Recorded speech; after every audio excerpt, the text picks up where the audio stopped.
The Kettle That Boiled Twice. A Miss Marple Mystery. Chapter 1. The Silver Urn at Peveril Feet. The village of Peveril St. Mary had never much cared for June weather, and June of 1952 was no exception. A thin, uncertain sun kept vanishing behind clouds the colour of pewter, so that the annual summer fete on the vicarage lawn was conducted under a sky that seemed to be making up its mind about rain, and could not quite settle the matter. Trestle tables sagged under jars of gooseberry jam and knitted tea cosies. A coconut shy drew small boys who could not throw straight, and in the centre of it all, upon a table draped in white linen, sat the great silver urn that had belonged to the Women's Institute since before the war. It was Mrs. Winifred Pargeter's particular pride, that urn. As treasurer of the Fete Committee for 11 consecutive years, she had appointed herself its guardian, and no one in Peveril St. Mary would have dreamed of contesting the appointment, for Mrs. Pargeter was not a woman one contested lightly.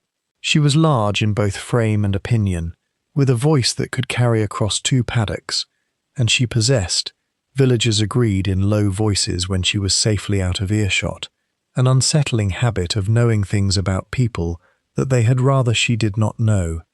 2 boilings today, I should think, she announced to Miss Ivy Nettlefold, her young companion and the orphan daughter of a cousin, who had lived with her these 3 years past. The first lot always goes by 3:30, what with the cricket 11 descending on us like locusts. Ivy, a slight girl of 22 with pale hair and paler nerves, nodded and continued arranging cups. She had long since learned that agreement was the safest response to nearly anything Mrs. Pargeter said. Not 30 yards away, seated in a wicker chair that someone had thoughtfully placed in the shade of a copper beech, an elderly lady in a soft grey cardigan was watching the fete with the particular attention of someone who found human behaviour more interesting than any of the entertainments on offer. Miss Jane Marple was visiting her old school friend, Dorothea Ainsley, who lived in a cottage at the edge of the village, and had been persuaded, with very little difficulty, if the truth be told, to attend the fete as a spectator. "You seem quite absorbed, Jane," Dorothea remarked, settling into the neighbouring chair with 2 cups of the first boiling's tea. "Is it the coconut shy?"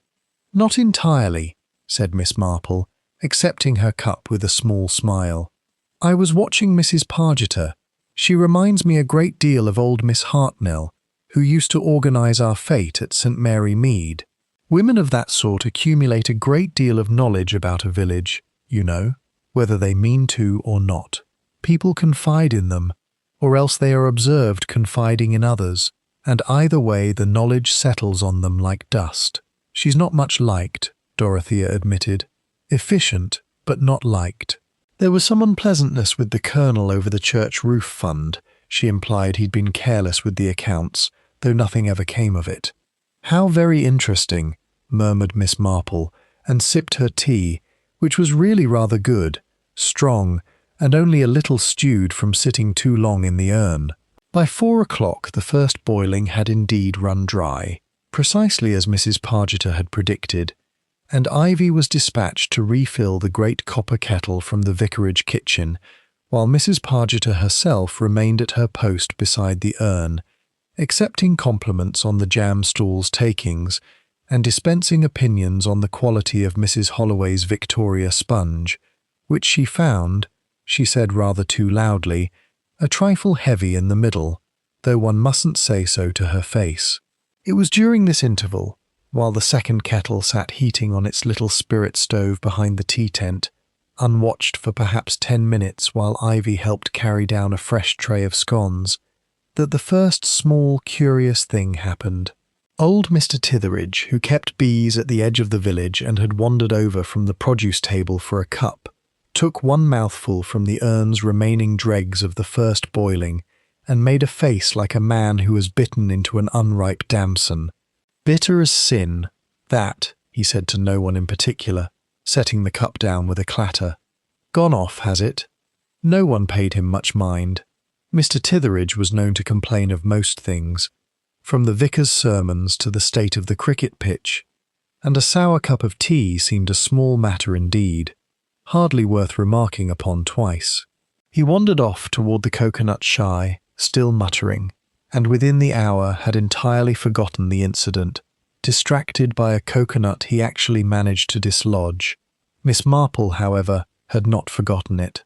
She had heard him quite clearly, sitting as she was a mere few feet away, and something in the particular quality of his complaint, not simply cold or weak, which were the usual sins of fate tea, but bitter, lodged itself in her mind the way a burr lodges in wool, without her quite understanding why. The second boiling was carried out and installed in the urn a little after 4:30, and it was from this second boiling that Mrs. Pargeter, flushed with the exertions of having just settled a dispute over the raffle prizes, poured herself a large cup and drank it down with the brisk, unceremonious thirst of a woman who considered tea a fuel rather than a pleasure. She was dead within the hour. Chapter 2. A Bitter Cup Ignored. It happened, as such things do, with a swiftness that left the fate-goers first confused and then horrified in roughly equal measure. Mrs. Pargeter had been laughing, a short, barking laugh at some remark of the vicar's, when she pressed a hand to her stomach and said, in a voice gone suddenly strange and thin, that she did not feel at all the thing. Within minutes she had gone the colour of tallow. Before we continue, a quick message for every mystery lover. If you're enjoying this story, you'll love the Baker Street Library, my collection of exclusive detective mystery ebooks available only in ebook format. Download instantly and enjoy your next investigation anytime. You'll find the link in the description, the pinned comment, and the channel description. Now, let's get back to the mystery. And her breathing had taken on a laboured, whistling quality that frightened even those villagers who disliked her most heartily. Dr. Feathering, who had been manning the bowling for a pig stall with more enthusiasm than skill, was fetched at a run, but by the time he reached her side beneath the beech tree, Mrs. Winifred Pargeter had stopped breathing altogether. The fate dissolved into the particular chaos of a village suddenly deprived of its ordinary rhythms. Children were hurried away by anxious mothers. The vicar, Reverend Thomas Applegate, stood wringing his hands beside the body, with an expression of genuine and rather touching distress.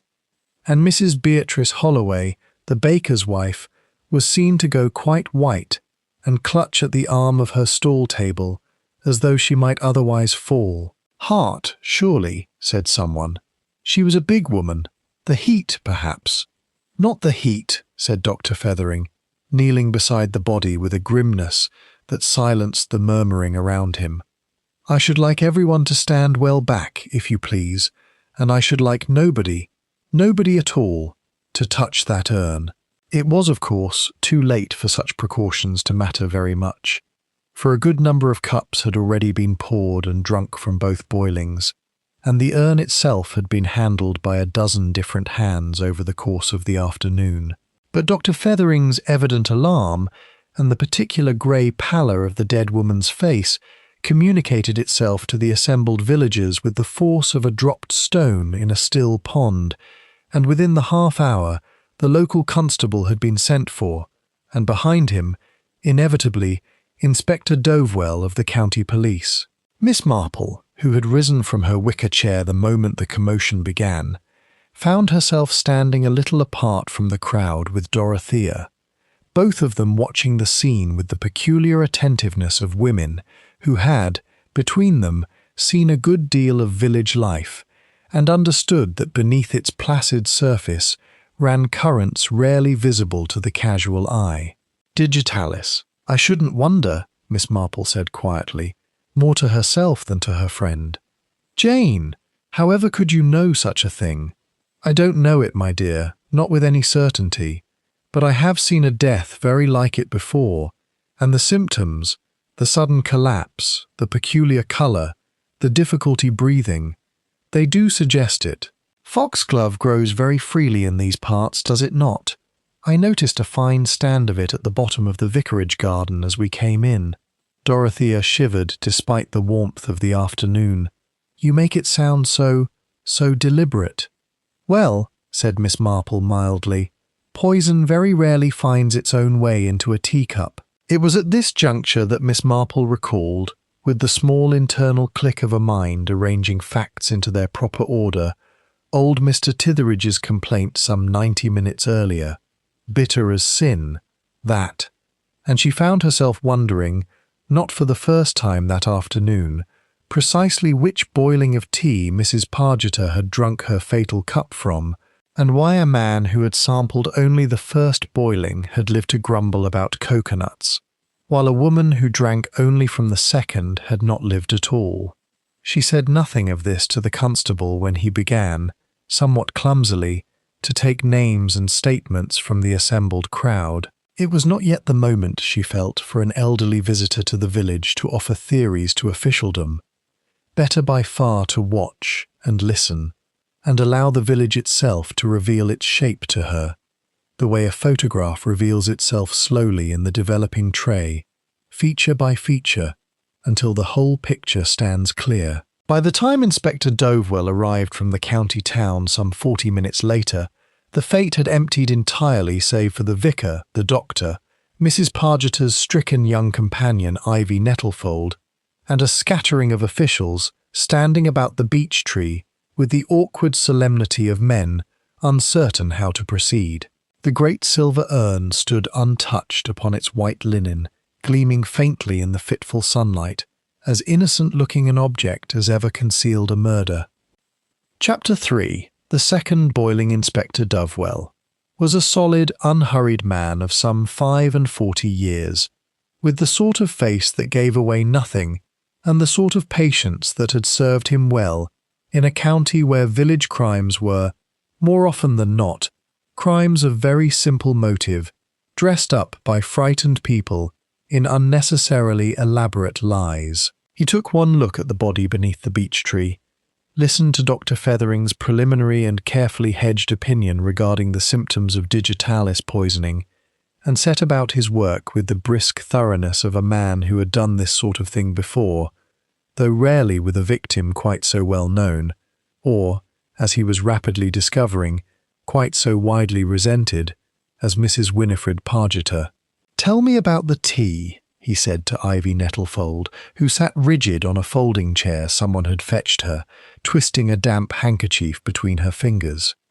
"There were 2 boilings," Ivy said, her voice barely above a whisper.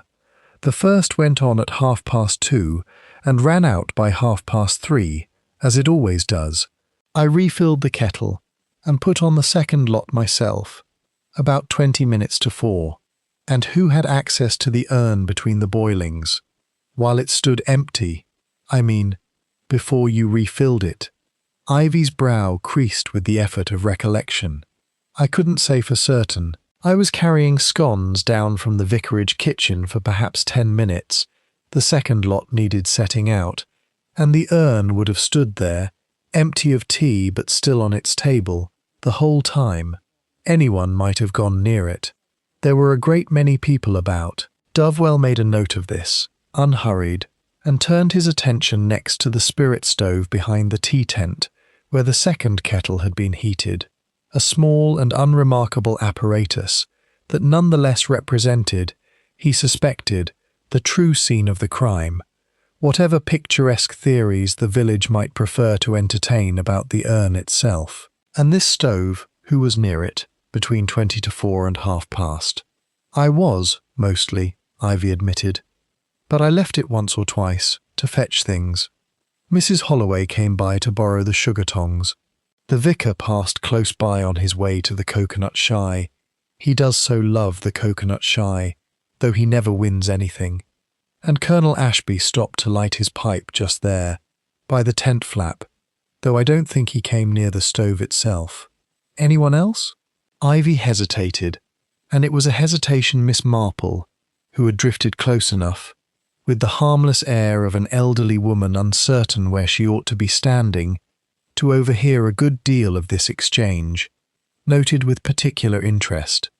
"Mr. Fenwick," Ivy said at last, reluctantly. "He came to speak to my aunt about some business matter, I think." though I didn't hear the particulars. He was there a few minutes close by the stove, while she finished with the raffle. Business matter, Dovewell repeated, writing it down without visible reaction, though something in the set of his shoulders suggested the phrase had interested him rather more than his tone let on. Alistair Fenwick, as every soul in the county knew, was the solicitor who managed the affairs of half the parish, Mrs. Pargeter's estate very much included. Miss Marple, meanwhile, had turned her attention to a rather more homely detail. She had noted, with the small private satisfaction of a woman whose observations were so frequently disregarded and so frequently correct, that Mr. Titheridge's cup, the one he had declared bitter and abandoned upon the trestle table, still stood precisely where he had left it, unwashed, its dregs now dried to a faint amber ring at the bottom of the china. No one, in the confusion of the afternoon, had thought to clear it away, and Miss Marple rather hoped no one would think to do so before the inspector had the sense to examine it. She approached Dovewell with the particular diffidence she had long ago perfected for such occasions, the manner of a slightly dithering old lady, with nothing more pressing on her mind than the weather and her knitting, and inquired whether it mightn't be worth analysing the dregs of the first boiling of tea, not merely the second, as an old gentleman had complained of its bitterness some considerable time before Mrs. Pargeter's collapse. Dovewell regarded her with the faint, weary courtesy of a professional accustomed to well-meaning interference from elderly witnesses, but something in the precision of her manner, she gave him the exact time, the exact words Mr. Titheridge had used, the exact location of the abandoned cup, gave him pause. "And who are you, madam, if I may ask?" "Jane Marple. I am merely visiting Mrs. Ainsley at the cottage by the church. I shouldn't dream of troubling you, Inspector, only it did strike me as curious that the tea should have been bitter so very much earlier than anyone fell ill. One boiling harmless, it would seem, and one boiling not, and yet both from the very same urn, the very same day. It does make one wonder whether the kettle boiled twice for a reason." Dovewell looked, for the first time that afternoon, genuinely thoughtful.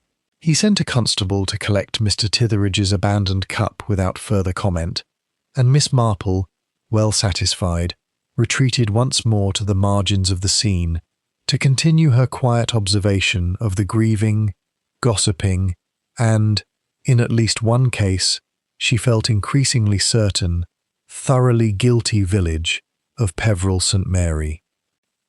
Chapter 4. Miss Marple takes her tea. That evening, at Dorothea Ainsley's cottage, the two old friends sat over a proper pot of tea, made, Dorothea observed with a nervous little laugh, entirely from her own kitchen kettle, and nothing so grand as a Women's Institute urn, while Miss Marple turned over the day's events with the unhurried thoroughness of a woman assembling a jigsaw puzzle whose picture she suspected, but had not yet confirmed. "You must tell me everything you know of these people, Dorothea," she said. "Not the polite version one gives to strangers, but the true shape of things. Who dislikes whom? Who owes whom money? Who has been seen where they oughtn't?"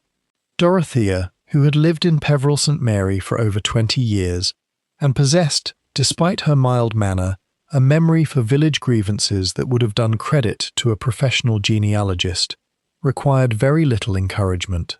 "Well," she began, settling back into her chair, "you must understand that Winifred Pargeter was not, strictly speaking, a popular woman, though she was certainly a useful one. She ran that fate committee as though it were a regiment, and she had a way of finding out things about people, not through any particular cleverness, mind, simply through sheer persistence and a talent for remembering what people let slip when they thought no one was listening. Go on. There's Mr. Fenwick, the solicitor. He manages nearly everyone's affairs hereabouts, including Winifred's own estate, and including, I believe, some rather complicated trust arrangements for old Mrs. Sedgwick before she died. There was talk, a year or more back, that the accounts hadn't quite balanced as they ought, though nothing was ever proven, and the matter was hushed up rather quickly. Winifred sat on the finance committee with him, you understand, and she was not a woman to overlook an irregularity, even one everyone else preferred to forget. Miss Marple nodded, pouring more tea, and the vicar, he seemed remarkably distressed. For a man burying a parishioner he can hardly have loved. Ah, Dorothea lowered her voice, though there was no one else in the cottage to overhear. That is rather delicate. There has been talk, only talk, I stress, regarding the Reverend Applegate and Beatrice Holloway, the baker's wife. Nothing anyone could point to directly, but they have been seen walking together on the footpath by the mill more often than parish business would seem to require, and Winifred was known to have remarked upon it, quite pointedly, at a committee meeting not 3 weeks past. Beatrice went quite red and left the room. "How very interesting," murmured Miss Marple, filing the detail away with the others. "And Colonel Ashby? Dorothea, you mentioned some unpleasantness over a church roof fund. The Colonel," Dorothea's expression grew, if anything more troubled. "He came to Peveril only some 3 years ago, after the war, bought Rookwood House and settled in very quietly, kept himself to himself rather.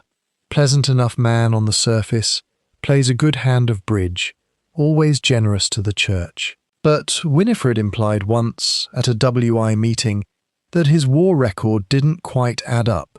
Something about the regiment he claimed, or the date he was demobbed. I never got the particulars. He laughed it off at the time, called her an interfering old busybody in front of half the village, but I did notice he never quite met her eye afterward." Miss Marple set down her cup with the particular care of a woman who has just heard something she considers genuinely significant. "A discrepancy in a war record," she said slowly, "is a very interesting sort of secret indeed, Dorothea. Not the ordinary stuff of village gossip, affairs, and unbalanced accounts, and unkind remarks about sponge cakes, but something a man might have killed to protect, if the truth of it were bad enough. You don't think, I think," said Miss Marple, "that human nature does not change very much from village to village, whatever the particulars of the crime. I have known women very like Mrs. Pargeter before, women who collect small secrets the way other women collect china, not always out of malice, but simply because it is in their nature to notice and to remember, and occasionally, when it suits them, to let a person know that they do remember. Such women make excellent guardians of a fete committee's finances, and very poor keepers of their own safety, for there is always, in any village, at least one person who has a secret too large and too dangerous to survive being remembered aloud." Dorothea shivered again, as she had shivered that afternoon beneath the beech tree. "It's a horrid thought, Jane, that one of our neighbours—" "It is always a horrid thought," Miss Marple agreed gently, "and it is very nearly always true, in cases such as this, that the murderer is someone quite ordinary, someone who has sat at the same tea-table and admired the same roses and complained of the same weather as everyone else, right up until the moment their secret became unbearable. I should like very much, Dorothea, to meet this Colonel Ashby of yours, and Mr. Fenwick, and I think, perhaps, I should also like another cup of tea, though I confess the events of the afternoon have rather given me pause about accepting one from anybody else's kettle for the time being." Chapter 5. The village draws its conclusions. By the following morning, as is invariably the case in villages of Peveril St. Mary's modest size, the entire parish had constructed and largely agreed upon a theory of the crime, and it was, as such spontaneous theories generally are, both confidently held and almost certainly wrong. "It'll be a tramp," declared Mrs. Coggins at the post office, sorting letters with the brisk authority of a woman who considered herself an expert on all matters criminal, having once read 3 detective novels in a fortnight. Some vagrant wandered onto the vicarage lawn, saw his chance, and slipped something into the urn out of pure spite. You mark my words, they'll never catch him, and he'll be halfway to Southampton by now. This theory, while comforting in its externality, for it implicated no one the village actually knew, and therefore required no uncomfortable reassessment of one's neighbours, did not long survive contact with the practical objection, raised by the more clear-headed among the gossips, that a tramp would have had no earthly reason to poison one particular boiling of tea and not the other, nor any means of knowing which cup Mrs. Pargeter herself would drink from. A second theory, gaining ground rapidly by mid-morning, centred upon Ivy Nettlefold herself. She was, after all, Mrs. Pargeter's companion and nearest living relation in the village, and it did not take the wilder imaginations of Peveril St. Mary very long to arrive at the question of inheritance. "Stands to reason," said old Mr. Titheridge, who had recovered sufficiently from his bitter cup of the previous afternoon to hold forth at some length on the subject at the Green Man that evening. Poor relation, kept on a short leash by a hard woman, no prospects of her own, and now, I shouldn't wonder, mistress of that nice little house, and whatever money the old girl had put by. It's always the quiet ones. This theory, too, though considerably more plausible on its face than the vagrant hypothesis, struck Miss Marple as unlikely when Dorothea relayed it to her the following afternoon, and for reasons she was at some pains to articulate. "It is not that quiet young women never commit murder, Dorothea, for indeed they sometimes do, and very cold-blooded murder at that. But Ivy Nettlefold struck me, in the brief time I observed her yesterday, as a girl genuinely frightened rather than merely distressed. And there is a difference, you know, though it is not always easy to put into words. Grief performed for an audience has a certain theatrical quality to it, even when perfectly sincere.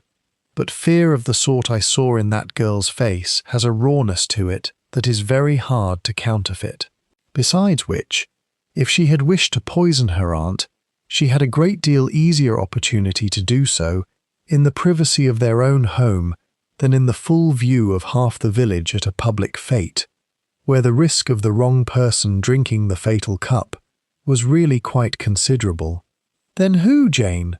"I have not the least idea yet," Miss Marple admitted with disarming honesty, "though I have several people I should very much like to speak with, and one small detail from yesterday that I cannot quite stop turning over in my mind. You will recall I asked the inspector to examine the dregs of the first boiling, on account of Mr. Titheridge's complaint of bitterness. You think the first boiling was poisoned too?" "I think it very likely that the first boiling was poisoned first," said Miss Marple carefully, "and that someone drank from it, found it bitter, and, being the sort of person disinclined to make a fuss, abandoned the cup rather than reporting anything amiss. If that is so, then our murderer made an attempt that failed, for reasons we do not yet understand, and made a second, successful attempt some 90 minutes later. That is not the behaviour of an opportunist who happened to be passing the tea tent with murder suddenly on his mind.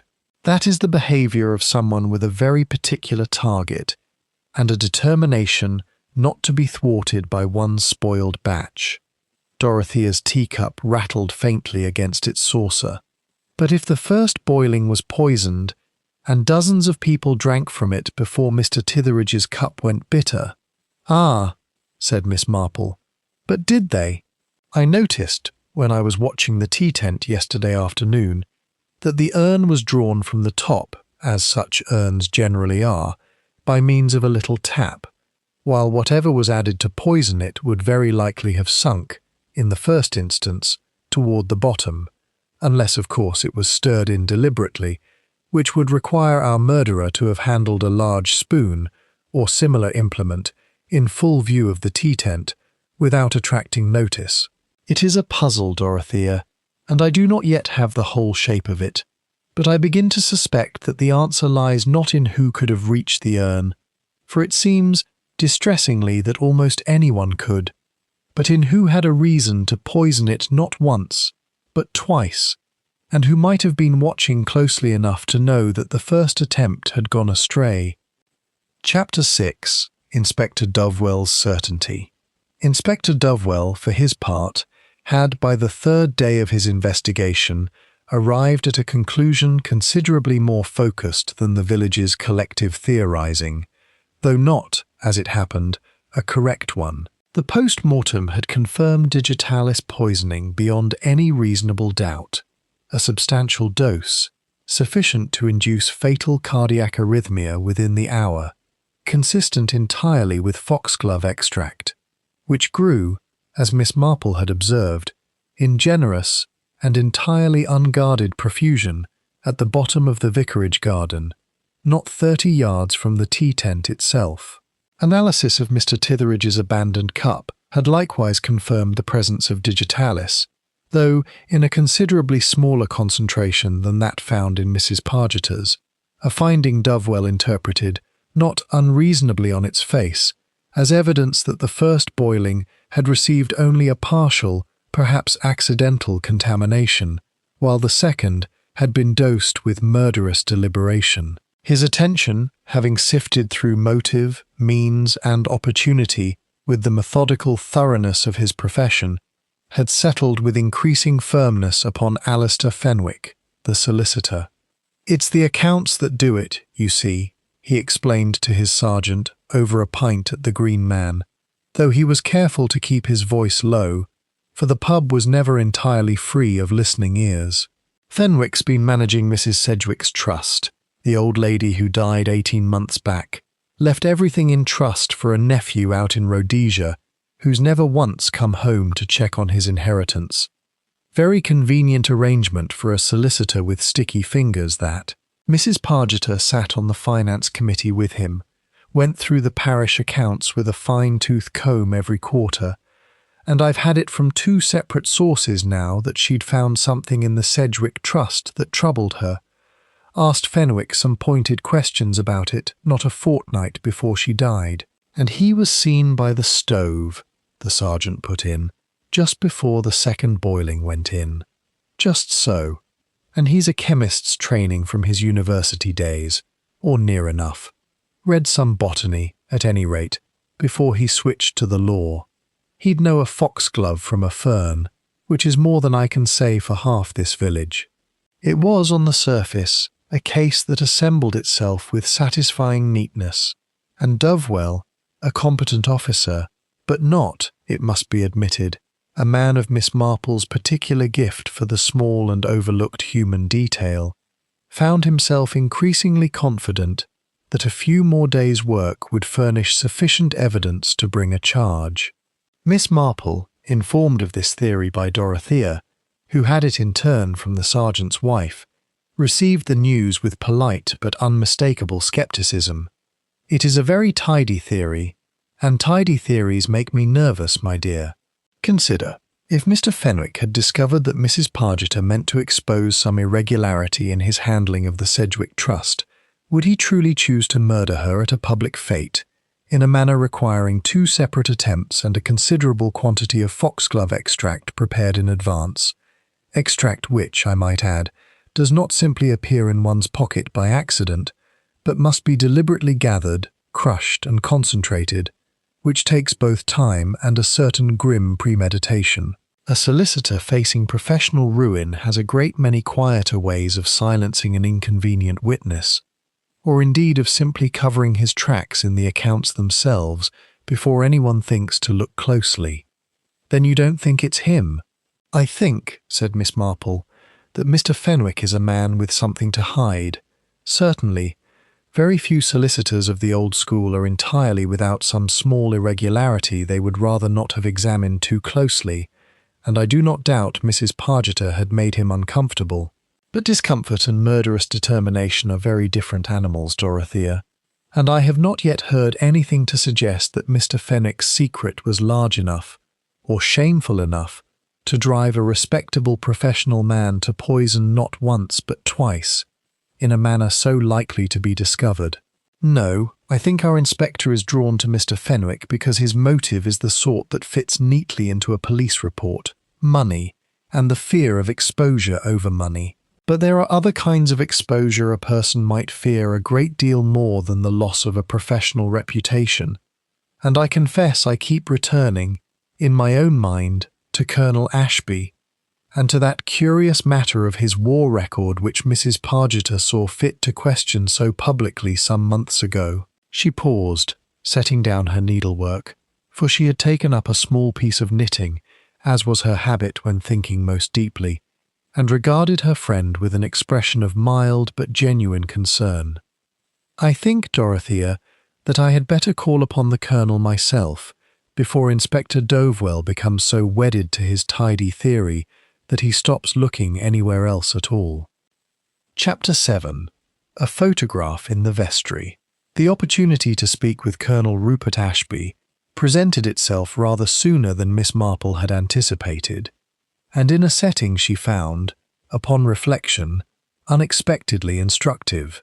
The vicar had organised a small memorial gathering in the church vestry, not a funeral, for Mrs. Pargeter's body remained, at Inspector Dovewell's insistence, unreleased pending further investigation, but a gathering nonetheless of those who had known her longest, to arrange the practical matters of a memorial service, and, Miss Marple suspected, to allow the village an outlet for the peculiar restlessness that follows any unexplained death in a small community. The vestry was a cramped, book-lined room smelling of beeswax and old hymnals, and it was here, while Reverend Applegate fussed over a list of hymns and Ivy Nettlefold sat pale and silent in the corner, that Miss Marple found herself seated beside Colonel Ashby, a spare, upright man of perhaps 60, with a neat grey moustache, and the particular stillness of someone long practised in giving nothing away. "You're the lady staying with Mrs. Ainsley," he said, not unpleasantly. "I understand you've been rather helpful to the inspector." "I hardly know that I've been helpful, Colonel," said Miss Marple, with the vague, apologetic manner she employed to such devastating effect. "I am simply an old woman with a great deal of time on her hands and a regrettable habit of noticing small things. I was admiring, just now, the photograph on the vestry wall, the one of the church cricket 11, from, is it 1949? The Colonel's gaze followed hers to a framed photograph, slightly yellowed, showing a dozen young and middle-aged men in whites, arranged in the traditional rows before the pavilion. 48, I believe. Before my time here, I only came to Peveril in the autumn of 49. "How curious," said Miss Marple, with every appearance of idle interest, "that Mrs. Pargeter should have remarked, at the fete, upon some question of your war record. I do not, of course, put any weight upon village gossip. It is so very often wrong, and unkind besides, but I confess I have always found the war years such a fascinating subject. My own nephew served in North Africa, you know, and the tales he brought home were quite extraordinary. Whereabouts were you stationed, Colonel, if you don't mind my asking?" It was the smallest of hesitations, no more than half a second, and to a less practised observer it might have passed entirely unnoticed. But Miss Marple had spent a great many years learning to read precisely such hesitations, and she saw, in the brief flicker that crossed the Colonel's composed features, something that was not quite the easy recollection of a man recounting old campaigns, but rather the swift, careful calculation of a man deciding, once again, which version of the truth to offer. "North Africa myself, as it happens," he said at last, smoothly enough. "Eighth Army, though I don't much care to dwell on it. A great many good men didn't come home, and I've never seen the sense in dining out on stories that cost so many others so dearly." "How very right you are," said Miss Marple, with such warm and evident sympathy that no one observing the exchange could have suspected her of anything but the gentlest social curiosity. "I do beg your pardon for asking. It is only that Mrs. Pargeter's comment stayed with me. She seemed so very certain that something did not quite fit, and Mrs. Pargeter, whatever her faults, was not, I understand, a woman given to careless accusation."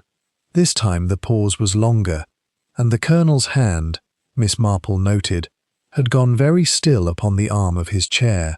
"Winifred Pargeter," he said, with a carefully measured evenness that did not quite conceal the tension beneath it, had a talent for finding significance in things that possessed none whatsoever.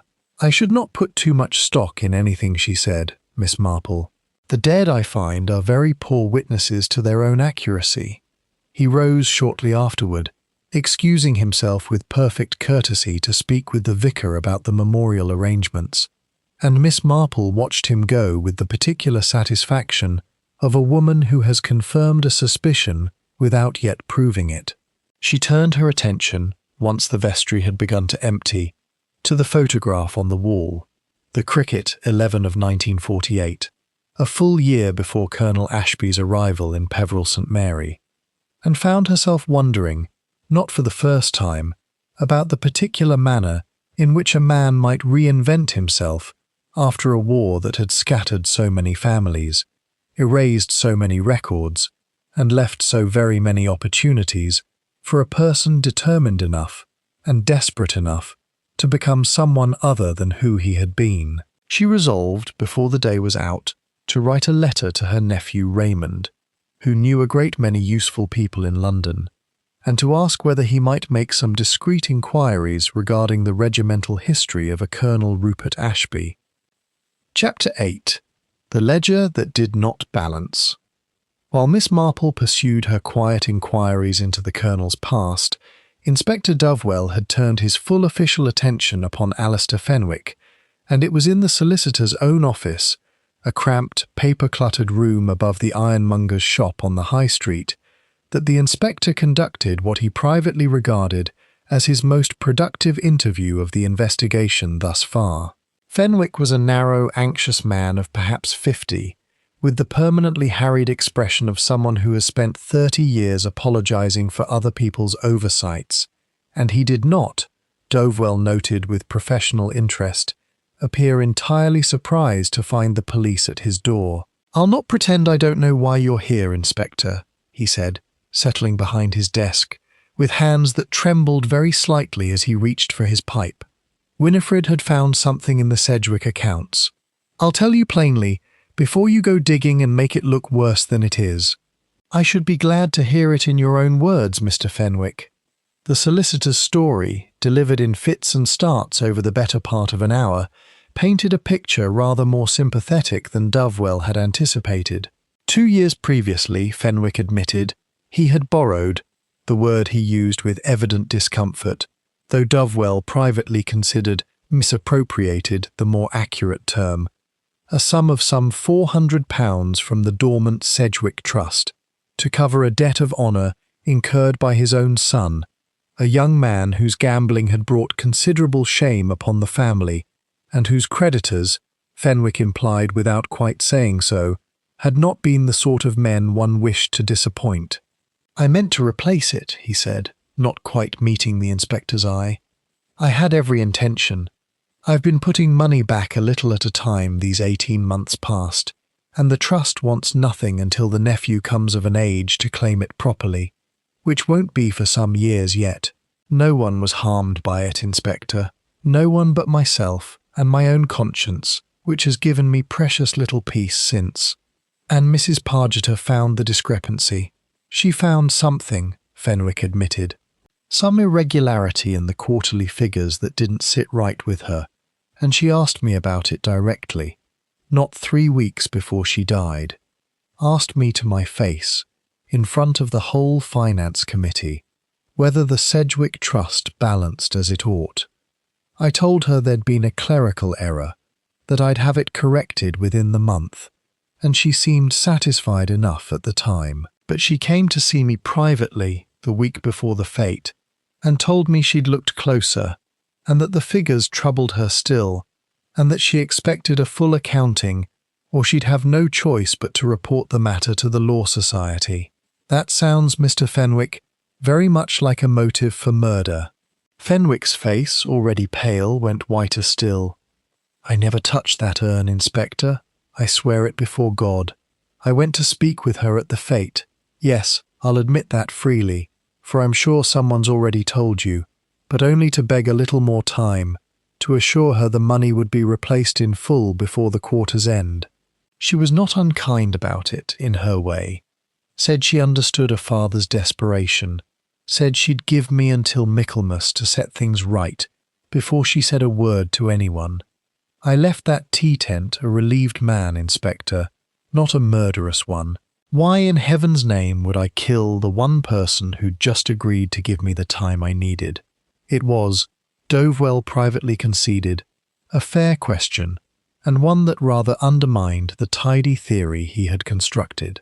A man granted a reprieve had considerably less motive to murder his creditor than a man facing immediate ruin, and Fenwick's account, corroborated within the day by two members of the Finance Committee who confirmed Mrs. Pargeter had indeed hinted, in the days before her death, that certain matters were being satisfactorily resolved, carried the particular ring of truth that comes from a confession offered not under unbearable pressure, but from simple, exhausted relief at no longer having to maintain a lie. Dovewell left the solicitor's office that afternoon with his certainty considerably shaken, and it was, though he did not yet know it, precisely the outcome Miss Marple had anticipated when she first cautioned Dorothea against theories that assembled themselves too neatly. Chapter 9. Whispers behind the baker's counter.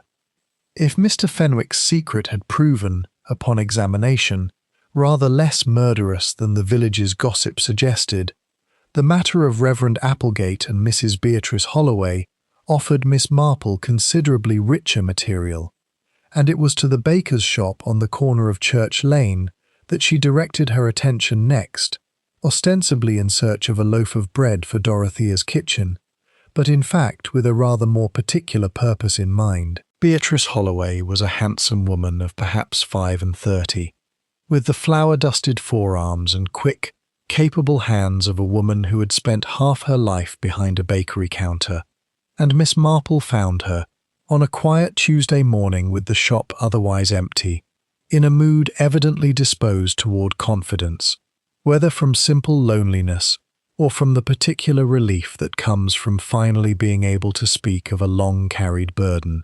"You needn't look at me so kindly, Miss Marple," Beatrice said abruptly, setting down the loaf she had been wrapping. "I know what's being said about me and the vicar. The whole village knows, I dare say, whatever they're too polite to say to my face. I make it a policy," said Miss Marple gently, "never to believe half of what a village says about anybody, and to withhold judgment on the other half until I have heard it from the person concerned. Would you care to tell me the truth of it, Mrs. Holloway? I promise you I am not in the habit of repeating confidences, and I think, if I may say so, that you look very much like a woman who has been carrying something too heavy for one pair of shoulders." Whatever it was in Miss Marple's manner, the gentle directness perhaps, or simply the fact that she was a stranger to the village and therefore posed no immediate risk of local scandal, it had its effect, and Beatrice Holloway, after a long moment's hesitation, set down her rolling pin and spoke. "It's not what they think," she said. "Not an affair, not in the way they mean it. Thomas, the vicar, he's been counselling me these past months over Harold." She gestured vaguely toward the back of the shop, where her husband could presumably be found among the ovens. "You'll have noticed, perhaps, that Harold's not been himself of late. He drinks, Miss Marple, more than a baker's wife likes to admit, and there have been nights I've feared for myself, and for the children besides. Thomas has been a friend to me through it, nothing more, whatever it looks like from a distance, helping me think what's to be done, whether I ought to leave, where I might go with 3 children and no money of my own. We've walked and talked, yes, more than is perhaps wise for appearances, but I'll swear on anything you like that there's been nothing improper in it." "And Mrs. Pargeter knew of this?" Beatrice's mouth tightened. "Winifred knew everything, or thought she did, and what she didn't know she was very quick to imagine the worst of. She saw us on the footpath one evening. Thomas had his hand on my arm, no more than that, for I'd been crying and he was only steadying me, and she made her little remark at the committee meeting, in front of everyone, about vicars and married women and footpaths, and I could have died of the shame of it, though I'd done nothing to be ashamed of." "Did she threaten to say more? To your husband, perhaps, or to the bishop?" "She didn't need to threaten," Beatrice said bitterly. "She'd already done the damage, hadn't she, with one remark dropped in front of half the parish. Harold heard of it within the week, not from me, but from someone at the Green Man only too glad to pass it along. And there was a terrible scene at home, Miss Marple. Terrible. I've not felt safe in my own kitchen since." Miss Marple absorbed this with quiet sympathy, though her mind, ever attentive to the small mechanics of motive, had already begun turning the information over from a different angle. If Beatrice Holloway had reason to resent Mrs. Pargeter's careless cruelty, might not her husband Harold, a man already, by his wife's own account, given to drink and volatile temper, and now humiliated before the entire village, have reason enough of his own? And had not Harold Holloway, as the village baker, very likely had legitimate occasion to be near the vicarage kitchen and the tea tent on the afternoon of the fete, delivering, perhaps, the very scones that Ivy Nettlefold had gone to fetch during that crucial unwatched interval? It was, Miss Marple reflected as she left the shop with her loaf of bread, a possibility that had not yet occurred to Inspector Dovewell, and one she resolved to mention to him at the earliest suitable opportunity, though she rather suspected, given the tenor of village gossip regarding the vicar and the baker's wife, that the inspector's attention had been directed toward the wrong Holloway-adjacent scandal entirely. Chapter 10. The Companion's Quiet Grief. It was several days into the investigation, on a grey and drizzling afternoon that kept most of the village indoors, that Miss Marple finally found the opportunity to speak privately and at length with Ivy Nettlefold, whom she had until then observed only from a polite distance, and whose quiet, watchful grief had struck her from the first as genuine in a way that so much of the village's performed sympathy did not. She found the girl in the small garden behind the Pargeter house, cutting the last of the roses with a pair of shears too large for her thin hands, and Miss Marple, after a few minutes of companionable small talk about the weather and the peculiar resilience of roses in a wet summer, ventured gently toward the subject that had brought her there. "You must be finding this a very difficult time, my dear. It cannot be easy, losing the only family you have close by, and under such distressing circumstances besides." Ivy's shears paused mid-cut, and for a moment Miss Marple thought the girl might simply return to her task without answering. But then, quite suddenly, the composure she had maintained so carefully in public cracked, and she sat down abruptly on the low garden wall, the roses forgotten in her lap. "Everyone thinks I ought to be relieved," she said, her voice unsteady. "I've heard them saying it, not to my face, but I've heard that I'll have the house now, and whatever money there was, and no more of Aunt Winifred's temper to put up with, as though that makes up for anything at all. Grief is rarely so simple as the outside world imagines it," said Miss Marple, settling herself beside the girl with some care for her old joints. "One may resent a person, even fear them a little, and yet love them still, or at least feel their absence as a genuine wound. I do not think you unnatural, my dear, whatever complicated feelings you may carry." Ivy's eyes filled with sudden tears. She wasn't unkind, not really, not in the way people think. She took me in when there was no one else who would, after my parents died, and she never once let me feel it was a burden to her, though I'm sure it must have been, in ways. She only had a way of speaking, of saying things too plainly, that made people think worse of her than she deserved. I don't think she ever meant real harm by it. I think she simply didn't understand how much her words could hurt, or she didn't care to understand, which comes to the same thing in the end. "Did she ever speak to you," Miss Marple asked with careful gentleness, "of anything that troubled her particularly, in the weeks before she died? Any worry, any suspicion of anyone?" Ivy was quiet for a long moment, turning a rose stem between her fingers, until a thorn drew a small bead of blood she did not seem to notice. "There was something," she said at last, slowly, as though only now allowing herself to remember it properly. "Not long before the fete, perhaps a fortnight, I couldn't say exactly, she came back from an evening at Rookwood House, the Colonel's place, where she'd gone to discuss some parish matter, and she was very quiet afterward. Quiet in a way that wasn't like her at all. I asked if anything was wrong, and she said, I remember it so clearly now, she said, I've seen a ghost tonight, Ivy, or very nearly one, and she wouldn't say another word about it, however I pressed her. She went straight up to her room, and I heard her moving about for a long while, opening drawers, as though she was searching for something. Did she find whatever she was searching for? I don't know, but the next morning she seemed almost herself again, only watchful somehow. She started locking her desk, which she'd never troubled to do before, and once, when I came into the sitting room unexpectedly, I caught her writing a letter she folded away very quickly when she saw me, as though she didn't want me to see the address. Miss Marple's expression, though outwardly calm, had sharpened considerably at this recitation. You don't happen to know, my dear, whether that letter was ever sent, or where it might be now? I couldn't say. I never saw it again, and I haven't liked to go through her desk.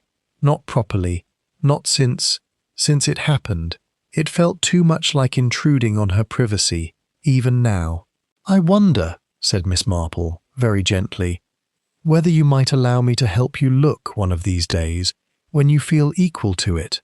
I have a feeling, Ivy, that whatever your aunt saw at Rookwood House that evening, and whatever she wrote in that letter afterward, may prove a very great deal more important than anyone has yet realized. Chapter 11. A Letter Never Sent.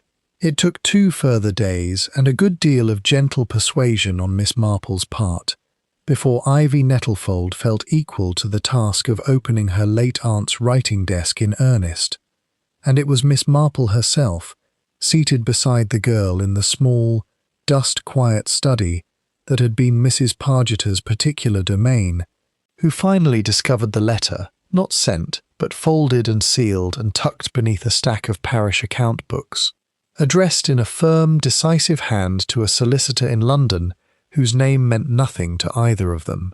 May I? Miss Marple asked, and at Ivy's tremulous nod, broke the seal with the careful precision of a woman well practiced in the handling of other people's secrets.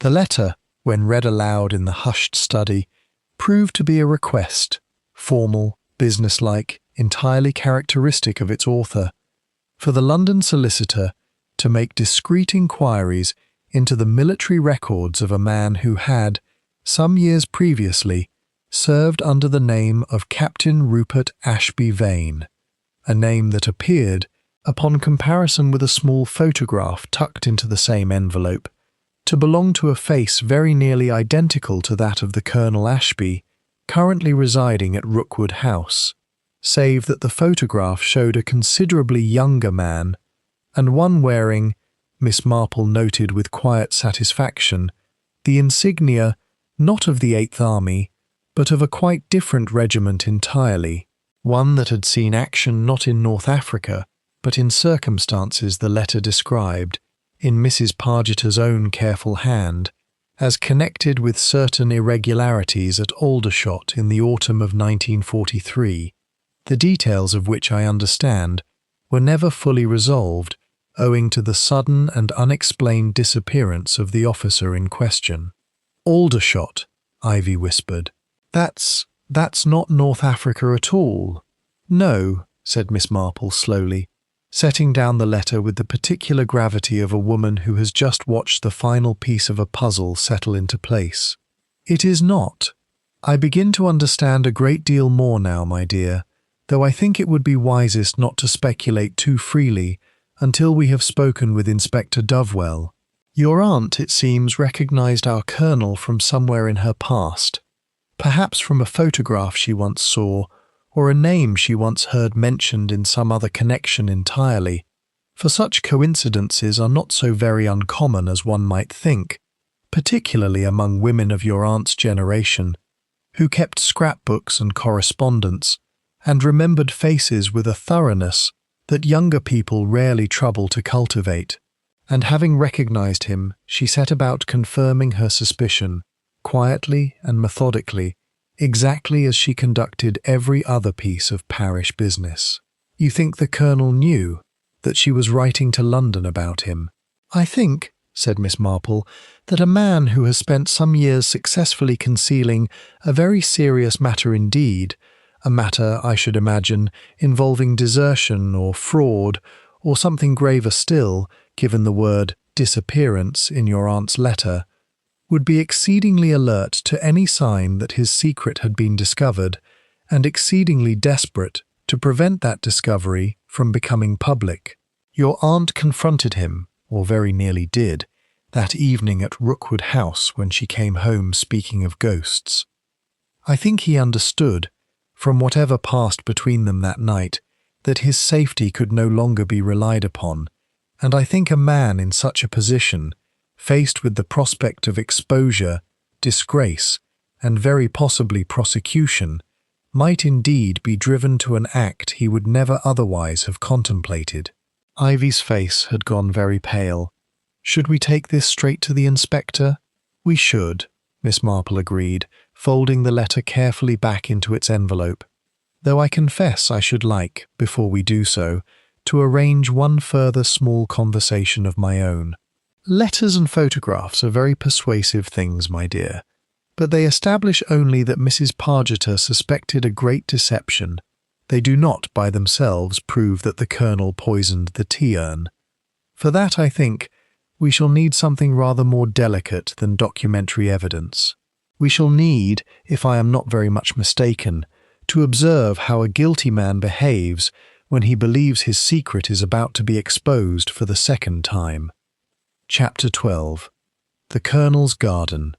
Miss Marple's opportunity came, as such opportunities so often did, through the unremarkable channel of a garden. Rookwood House possessed, as Colonel Ashby was rather proud to demonstrate to any visitor with an interest in horticulture, a fine herbaceous border running the length of its southern wall, and it was to this border, and to the foxglove that grew, Miss Marple had already ascertained through discreet inquiry, in rather more concentrated abundance there than in the vicarage garden that had furnished Inspector Dovewell's original theory of the crime, that she directed a visit under the entirely plausible pretext of an elderly lady's fondness for cottage gardens. The Colonel received her with the same careful courtesy he had shown in the vestry, though Miss Marple noted, with the attentiveness of a woman who had spent a lifetime observing such small tremors of unease, a certain new watchfulness in his manner, a stiffness about the shoulders that had not been present at their first meeting. "You have a remarkable stand of foxglove here, Colonel," she observed, pausing before the tall purple spikes with every appearance of innocent admiration. "One does not often see it cultivated so deliberately, rather than simply tolerated as a self-seeding weed. Do you find it useful for anything in particular?" The question, delivered in Miss Marple's mildest and most conversational tone, produced an effect considerably more dramatic than its apparent innocence warranted.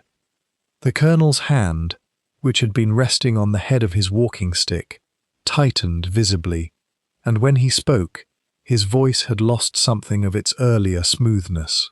"Merely decorative, Miss Marple. My late wife was fond of it, before she died. I've kept the border much as she left it." "How touching," said Miss Marple, "though I confess I find myself thinking, whenever I see foxglove now, of poor Mrs. Pargeter, and of that dreadful business at the fete. It does seem the strangest coincidence, does it not, that a plant so freely available in a village should prove the very instrument of her death. I understand from young Ivy Nettlefold, such a sweet girl, and so devoted to her aunt's memory, that Mrs. Pargeter paid a visit here, to Rookwood House, not long before she died, and came away, Ivy says, quite unlike herself, almost as though she had seen a ghost." She let the phrase settle into the silence between them, watching the Colonel's face with the particular patience of a woman who had learned, over many decades of quiet observation, that the truth so often reveals itself not in what a person says, but in the fractional moment before they decide what to say. For a long moment Colonel Ashby said nothing at all. Then, with the abrupt weariness of a man who has finally set down a burden carried too long, He lowered himself onto the low stone bench beside the border and regarded Miss Marple with an expression that had lost, quite suddenly, all its former careful composure. "You know," he said, "it was not a question. I suspect a great deal, Colonel, though I do not yet claim to know everything. I know that Mrs. Pargeter recognized you, or believed she recognized you, as a man who once served under a rather different name, and in rather different circumstances than those you have presented to this village. I know she wrote to a solicitor in London to confirm her suspicions, though the letter, as it happens, was never sent. And I know that a man with such a secret, believing himself on the verge of exposure, might feel himself driven to a very desperate act indeed." Colonel Ashby was silent for a long moment, his gaze fixed on the purple spikes of foxglove swaying gently in the afternoon breeze, and when he finally spoke, his voice carried the flat, exhausted quality of a confession long delayed. "I did not kill her, Miss Marple," he said. "Whatever you may believe of me, and I will not pretend the rest of what you say isn't true, for I am tired, God knows, of the pretending. I did not put poison in that urn. But I think," he added, with a bitterness that seemed directed as much at himself as at anyone else, "that I know a great deal more than I have told your inspector about why someone else might have done." Chapter 13. Old Wounds Reopened. "You had better tell me everything, Colonel," said Miss Marple, settling herself with unhurried composure onto the bench beside him. "From the beginning, if you please. I find that confessions offered piecemeal so rarely make sense, whereas a full accounting, however painful, generally clarifies matters considerably, for the teller as much as the listener." The Colonel's story, delivered haltingly over the better part of an hour, while the afternoon light slanted golden through the herbaceous border, was not, in the end, the story of desertion or fraud that Mrs. Pargeter's letter had implied, but something rather more complicated and rather more tragic. He had indeed served, in 1943, under the name Ashby Vane, and he had indeed been involved in an irregularity at Aldershot, though the irregularity, he insisted, had not been of his own making. A fellow officer, a man to whom he had been close since their school days, had been discovered embezzling funds from the officers' mess, a matter that would have meant certain court-martial and disgrace. In a moment of misguided loyalty that he had spent the better part of a decade regretting, Ashby Vane had falsified certain records to shield his friend, and when the deception was discovered, as such deceptions generally are, it was he, rather than the actual embezzler, who had borne the greater part of the blame, for it was his signature on the falsified documents, rather than face the court-martial that seemed certain to follow, and rather than expose his friend's original crime, which he still felt honour-bound to conceal, even as it had cost him everything. He had simply vanished from his regiment during the chaos of a transfer, taken a new identity through channels that wartime disruption made easier to arrange than one might suppose, and eventually resurfaced, some years later, as Colonel Rupert Ashby, a rank he had, in fact, genuinely earned under his original name before the trouble began, so that the deception, as he was at some pains to point out, involved no fraudulent inflation of his military achievements, only a change of name and a careful vagueness about the precise circumstances of his final years of service. "I have lived with the guilt of it every day since," he said. "Not guilt over what I did to my career, which I threw away willingly enough for a friend I believed deserved the protection, but guilt over the deception itself, the years of lying to good people who trusted me." When Winifred Pargeter came here that evening, ostensibly to discuss the church roof fund, and produced a photograph she'd found among some old regimental correspondence belonging to her late brother, for I understand now her brother served in a related unit, and had kept a group photograph from a training exercise at Aldershot, in which I happened to appear alongside my old name printed beneath. I felt the whole edifice of my quiet, respectable life here begin to crumble around me, And what did she say to you precisely that evening?" "She was not unkind in her way," the Colonel admitted, with something like reluctant surprise.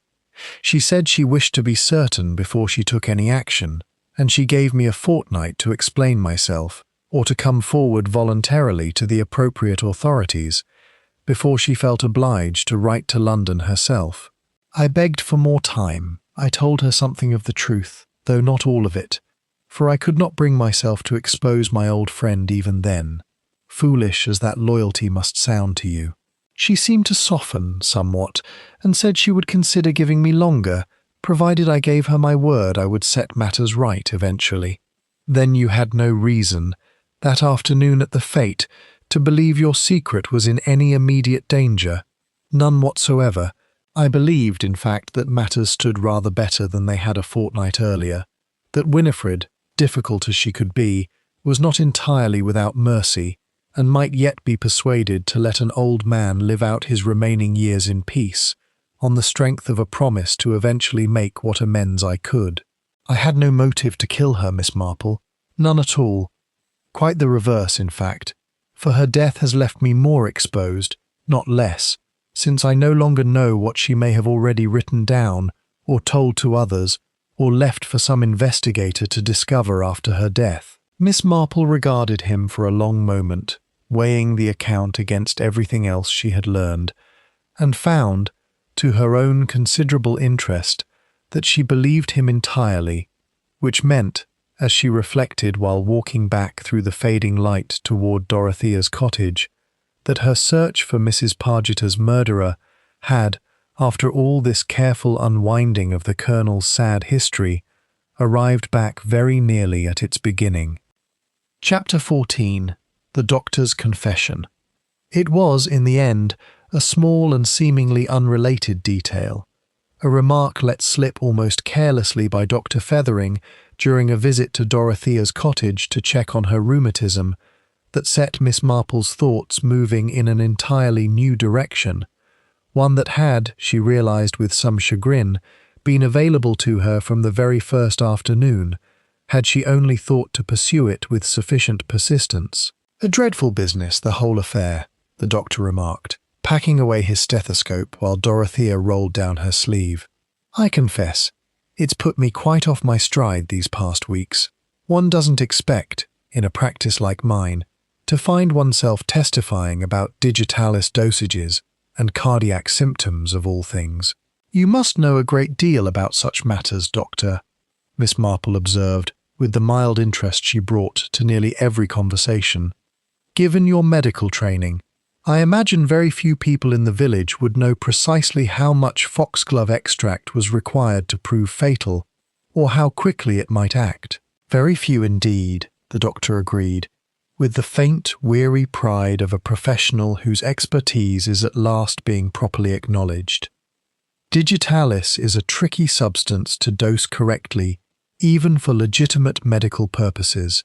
I use a carefully calibrated tincture myself, for certain cardiac patients, and I can tell you, it's a fine line indeed between a therapeutic dose and a lethal one.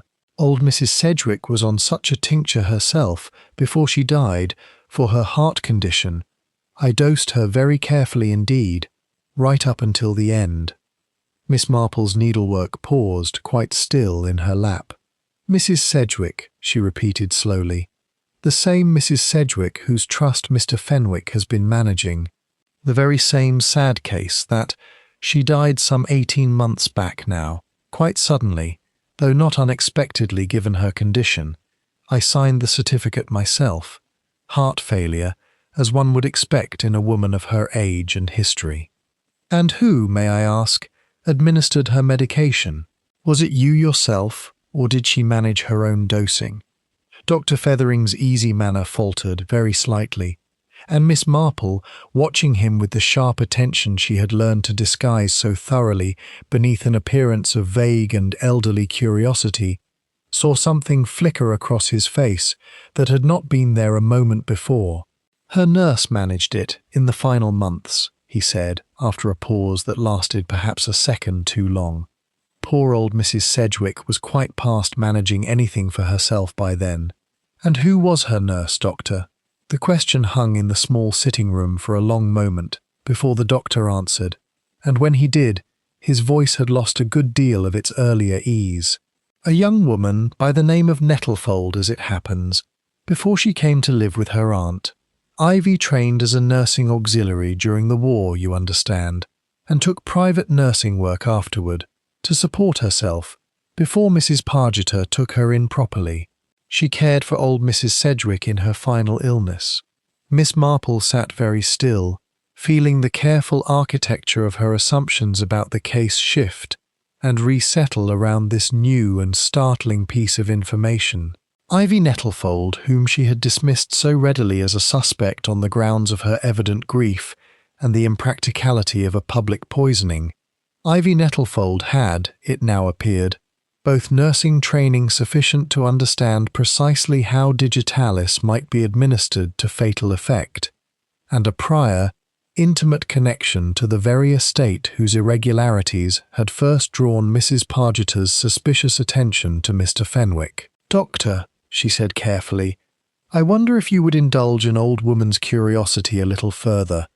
Was there ever any question, at the time of Mrs. Sedgwick's death, about the dosage she had been receiving in her final days? Any irregularity in the nursing records, perhaps, that might have gone unremarked at the time?"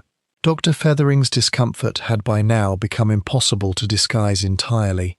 "There were some inconsistencies in the log," he admitted reluctantly.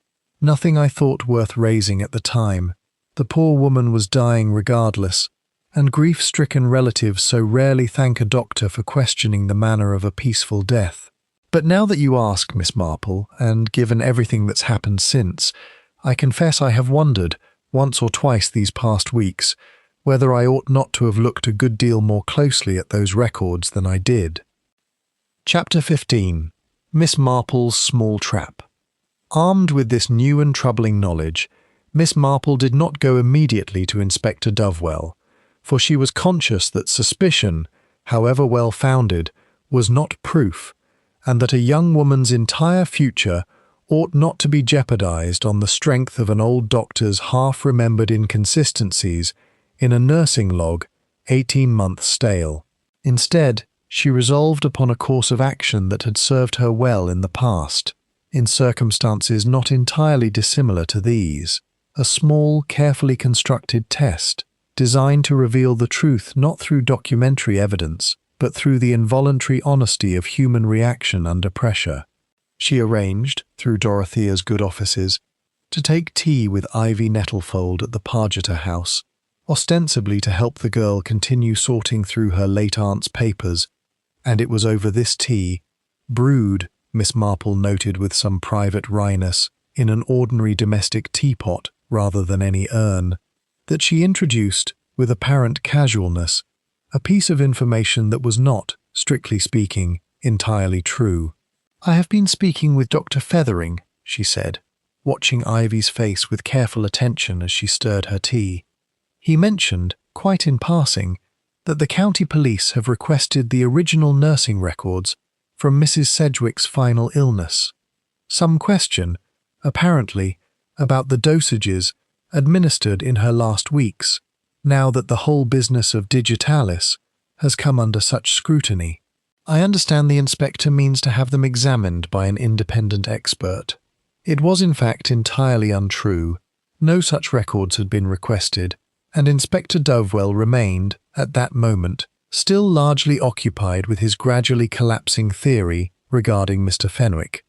But Miss Marple had learned, over many years of similar small deceptions offered in the service of a larger truth, that a guilty conscience requires very little encouragement to reveal itself. Ivy's hand, lifting her own teacup, trembled visibly enough that a little tea slopped over the rim onto the saucer, and the colour drained from her face with a swiftness that confirmed, more eloquently than any confession could have done, the accuracy of Miss Marple's suspicion. "I don't understand why that should concern me," Ivy said, though her voice had lost all its earlier steadiness. "Don't you, my dear?" said Miss Marple, very gently, setting down her own cup. "I think you understand a great deal better than you are presently willing to admit. I know that you nursed Mrs. Sedgwick in her final illness, and I know that some question has arisen, even before this present investigation, about certain inconsistencies in how her medication was recorded. I do not think, Ivy, that you meant any harm to that old lady. I think, if I am not very much mistaken, that something quite different happened, something that has weighed on you a great deal more heavily than anyone in this village has guessed, and that your aunt's death has forced very much closer to the surface than you ever intended it to come. For a long moment, Ivy said nothing at all, her hands twisting together in her lap with the same nervous violence Miss Marple had observed on the day of the fete. Then, quite suddenly, the composure that had held her together through weeks of grief and suspicion and quiet terror seemed simply to give way, and she began, haltingly at first and then in a rush of words too long suppressed, to tell Miss Marple the truth. "It wasn't me," she said. "I never touched that urn, Miss Marple. I swear it on my aunt's own grave. But I think I know who did, and I think I know why, and I have been so frightened these past weeks, so dreadfully frightened, that if I said anything at all, if I gave anyone the smallest reason to look closely at Mrs. Sedgwick's records, my own secret would come out alongside it, and no one would ever believe I had nothing to do with either death." Chapter 16. What the Foxgloves Knew. The truth, once Ivy Nettlefold finally allowed herself to speak it in full, proved a good deal more tangled and a good deal more heartbreaking than Miss Marple had anticipated. 18 months previously, nursing the dying Mrs. Sedgwick through her final painful weeks, Ivy had indeed made an error in the old woman's digitalis dosage, not through malice, but through simple exhaustion, having taken on double shifts to cover for a colleague's illness, and having, in a moment of fatigue she had regretted every day since, misread a decimal point in the doctor's instructions. Mrs. Sedgwick had died within hours, and Ivy, terrified of the professional ruin and possible prosecution that would follow any admission of the error, had quietly falsified the nursing log to obscure the mistake, reasoning, not unreasonably, given the old woman's failing heart and advanced age, that no one would think to question a death so thoroughly expected. "I have carried that secret every day since," she said, tears now falling freely. "And when my aunt began asking questions about the Sedgwick Trust, about irregularities in the accounts, I lived in terror that her digging would somehow lead back to the nursing records and expose what I had done. I never dreamed she suspected Mr. Fenwick of anything. I thought, God forgive me, that she had somehow learned of my own error, and I could not bear to ask her directly, for fear of confirming it. And on the day of the fete, I saw someone," Ivy whispered. "That is the part I have been most afraid to tell anyone. While I was carrying the scones down from the vicarage kitchen, during that 10 minutes the urn stood unwatched, I saw Harold Holloway, the baker, coming away from the tea tent in a great hurry, looking over his shoulder as though he feared being seen. I thought nothing of it at the time, for he'd delivered bread to the vicarage that very morning, and might easily have had some innocent reason to be near the tent. But afterward, when everything happened, I remembered his face, Miss Marple, and it was not the face of a man with an innocent reason for anything." Miss Marple absorbed this final piece of the puzzle with the quiet satisfaction of a woman who has watched a great many scattered threads draw themselves at last into a single coherent pattern. Harold Holloway, humiliated before the village by his wife's association with the vicar, an association Mrs. Pargeter's careless gossip had exposed and inflamed. A man already, by his own wife's account, given to drink and volatile temper. A baker with legitimate and unremarkable reason to be near the vicarage kitchen on the afternoon in question, and therefore a man whose presence near the tea tent would have drawn no suspicion whatsoever from anyone not specifically watching for it. "I think, my dear," she said gently, "that you must tell Inspector Dovewell everything you have just told me, both what you saw that afternoon and the truth of Mrs. Sedgwick's death, however frightening that confession may feel.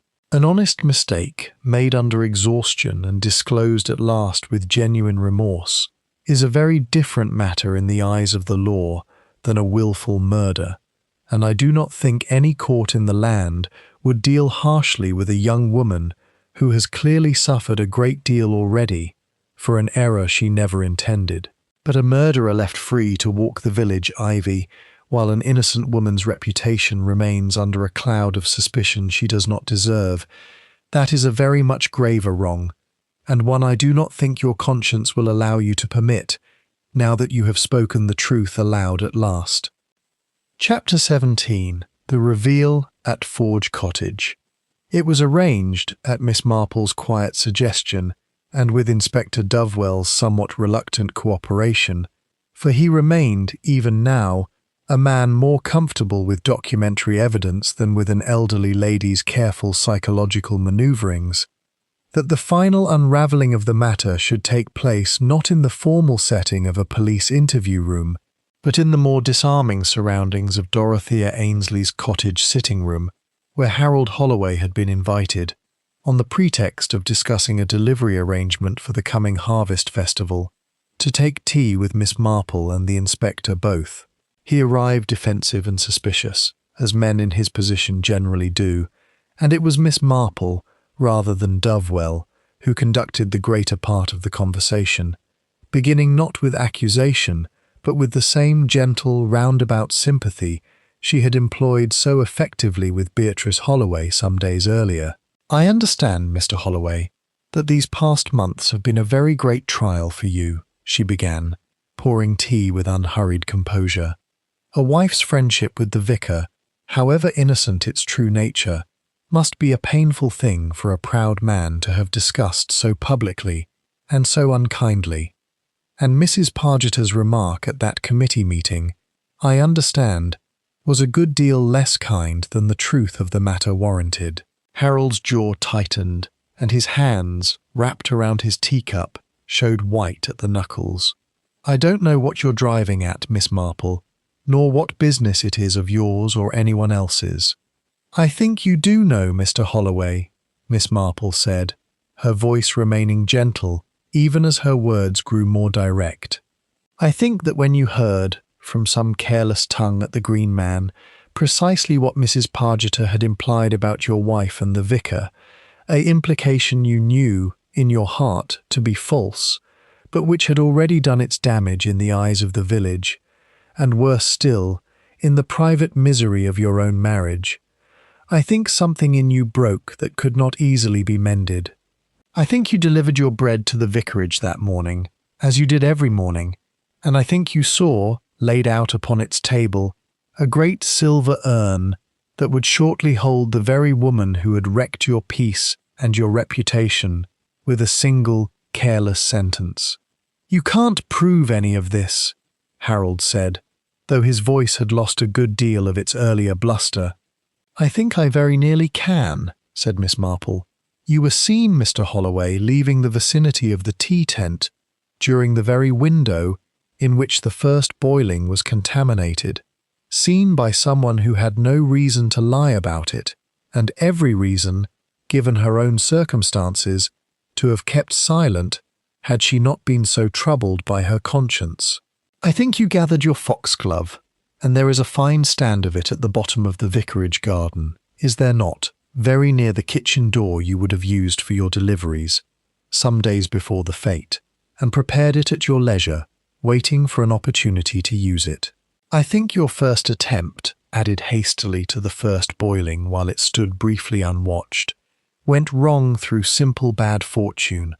Old Mr. Titheridge tasted the bitterness, and abandoned his cup before any real harm was done, and perhaps, too, your dose was diluted by tea already poured before you added it.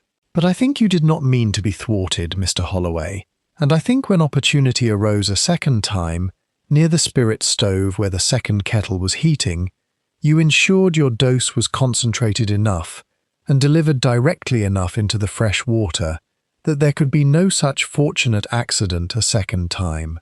Inspector Dovewell, who had remained silent through this recitation, with the particular stillness of a man allowing another to do work he could not himself have accomplished, now leaned forward.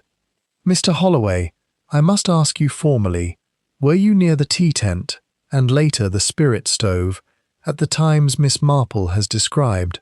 The silence that followed stretched long enough that Miss Marple began to wonder whether the man would simply deny everything and force the matter into the slower, more painful machinery of formal investigation. But then, quite suddenly, Harold Holloway's shoulders sagged, and the anger that had sustained him through weeks of suspicion seemed, all at once, to drain entirely away, leaving behind only a tired, defeated man who had carried a terrible secret a very great deal too long. "She ruined everything," he said, very quietly. One sentence tossed off in front of the whole committee as though it were nothing at all, and my Beatrice couldn't walk down the high street without feeling every eye upon her, and I couldn't look at my own wife across the breakfast table without wondering, God forgive me, whether the whispers held some grain of truth after all. I never meant, I told myself, gathering that foxglove, that I only meant to frighten her, to make her ill enough to regret her cruelty. But once I'd begun, I found I couldn't stop myself finishing it. Not once the first attempt failed, and I understood I'd have to try again, or live forever with the fear of what I'd already attempted being discovered. Chapter 18. After the fate Harold Holloway was arrested that same evening, and the trial that followed some months later, conducted with rather more attention to the mitigating circumstances of his wife's public humiliation than the prosecution might otherwise have allowed, resulted in a conviction for murder tempered by considerable judicial sympathy for the provocation that had preceded it. Beatrice Holloway, left to manage the bakery and raise her 3 children largely alone, found in the months that followed a quiet strength that surprised even those neighbours who had known her longest, and the vicar, whatever awkwardness might once have attached to his friendship with her, continued his pastoral visits with a discretion that finally, belatedly, satisfied even the most censorious tongues in the village. Ivy Nettlefold's confession regarding Mrs. Sedgwick's death was received, as Miss Marple had predicted, with far greater compassion than the girl had dared to hope. The nursing board, presented with evidence of genuine exhaustion, immediate remorse, and 18 months of private torment already endured, imposed a formal reprimand rather than the criminal prosecution she had so long feared, and Ivy, freed at last from the weight of her long-carried secret, remained at the Pargeter house, which was indeed now hers, and set about, with a quiet determination that would have surprised her aunt considerably, the business of building a life no longer overshadowed by fear. Colonel Ashby's secret, meanwhile, was handled with a discretion that owed a good deal to Miss Marple's own quiet advocacy on his behalf. She had, in the weeks following Harold Holloway's arrest, taken it upon herself to write, with the Colonel's reluctant permission, to certain contacts of her nephew Raymond in London, and the matter was eventually resolved through official channels with considerably more mercy than the Colonel had dared to expect. His original loyalty to a disgraced friend, judged on reflection by those with authority to judge such things, a misguided kindness rather than a criminal deception, particularly given the years of genuine service and community contribution that had followed. He remained at Rookwood House, his secret no longer quite so secret, but no longer quite so dangerous either, and took to tending his foxglove border, villagers noted with a certain rueful humour, with rather less enthusiasm than before. Mr. Fenwick, for his part, made good on his promise to restore the Sedgwick Trust in full, a task considerably eased by a discreet loan from a source he never named, but which several villagers, Miss Marple among them, privately suspected, owed something to the Colonel's own quiet gratitude for services rendered in a rather different connection. "It is always the same in the end," Miss Marple observed to Dorothea, some weeks later, as the 2 old friends sat once more in the cottage sitting-room. though this time with a pot of tea whose provenance neither of them felt any particular need to question. A village gathers its secrets the way a garden gathers weeds, quietly, over years, until some single careless word, spoken thoughtlessly, or cruelly, or simply without proper consideration of its consequences, brings the whole tangled mass, suddenly and violently to the surface. Mrs. Pargeter was not, I think, a wicked woman, whatever her faults.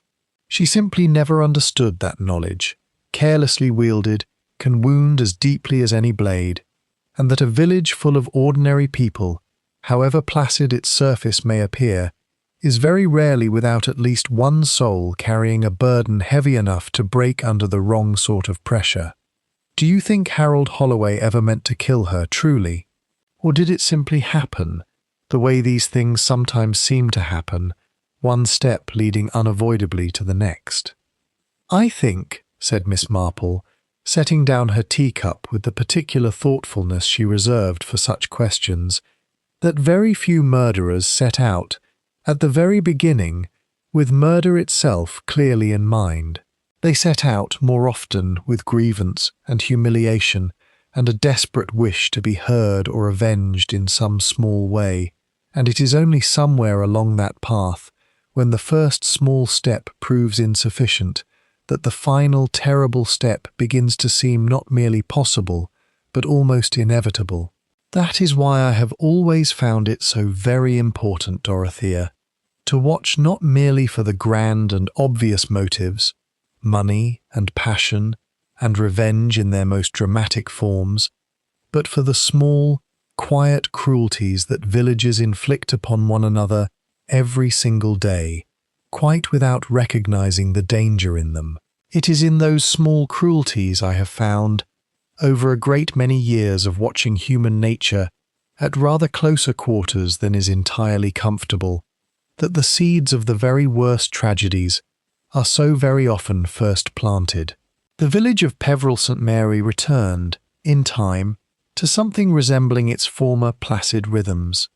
The fete would be held again the following June, though the great silver urn, several committee members agreed without quite discussing the matter openly, might perhaps be retired in favour of something a good deal less freighted with unhappy memory, and Miss Marple, her visit to Dorothea drawing at last to its natural close, returned to St. Mary Mead with the quiet satisfaction of a woman who had once again watched the tangled threads of human folly and human suffering resolve themselves, however imperfectly, into something that might, with time and patience, be called justice.